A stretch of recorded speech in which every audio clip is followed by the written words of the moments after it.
दोस्तों नमस्कार। दोस्तों नवंबर महीना स्टील मार्केट के लिए बेहद उथल पुथल वाला रहा।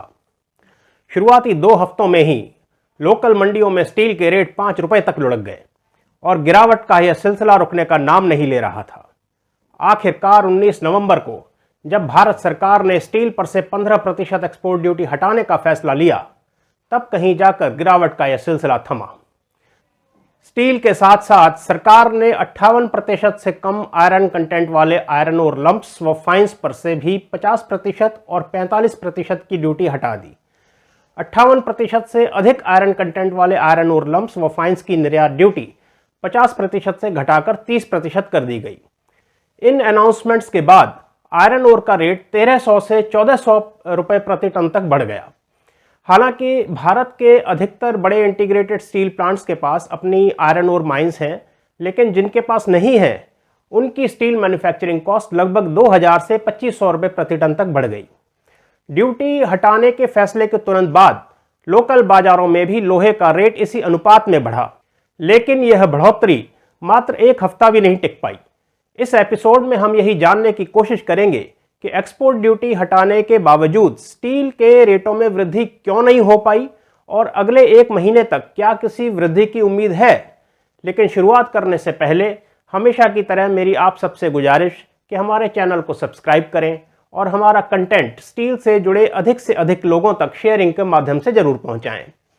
अक्सर हमारे दर्शकों की यह शिकायत रहती है कि हमारे वीडियोस के बीच गैप बहुत रहता है और वे हर हफ्ते या 15 दिन में मुझसे स्टील के रेटों की भविष्यवाणी की उम्मीद करते हैं।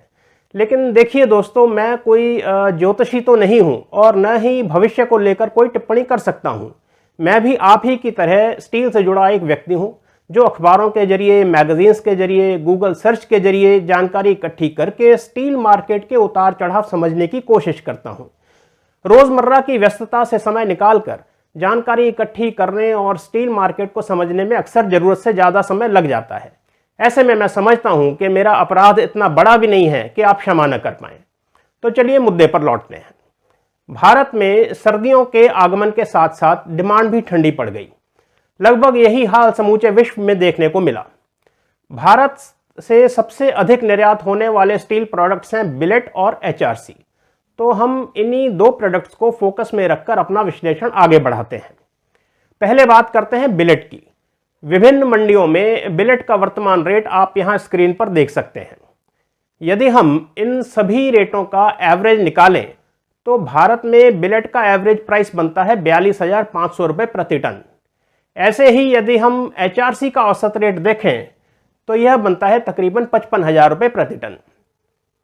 अब भारत के 3 प्रमुख एक्सपोर्ट डेस्टिनेशंस हैं, एशिया, यूरोप और अमेरिका।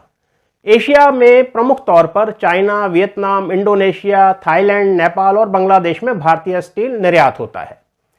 इस वक्त चाइना में बिलेट का रेट है 3520 युआन, यानी कि भारतीय मुद्रा में तकरीबन 40,500 रुपये प्रति टन। यूरोप में बिलेट का रेट है 480 यूरो, यानी 40,800 रुपये, और यूएस में रेट है $590, यानी कि 48,400 रुपये। ऐसे ही एक नज़र हम वहां के HRC के रेटों पर डाल लेते हैं। चाइना में HRC का रेट है 3810 युआन, यानी कि 43,800 रुपये।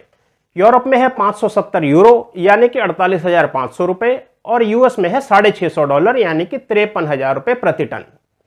अब इन सभी रेटों में यदि मैं लोकल फ्रेट, सी फ्रेट और पोर्ट के खर्चे माइनस करूं, क्योंकि माल तो पहुंचा कर ही देना पड़ेगा, तो ऐसे में आज की तारीख में भारतीय मिल्स को जो मैक्सिमम एक्सपोर्ट प्राइस मिल रहा है वह है बिलेट के लिए $480, यानी कि 39,360 रुपये, और HRC का रेट मिल रहा है $520, यानी कि 42,640 रुपये।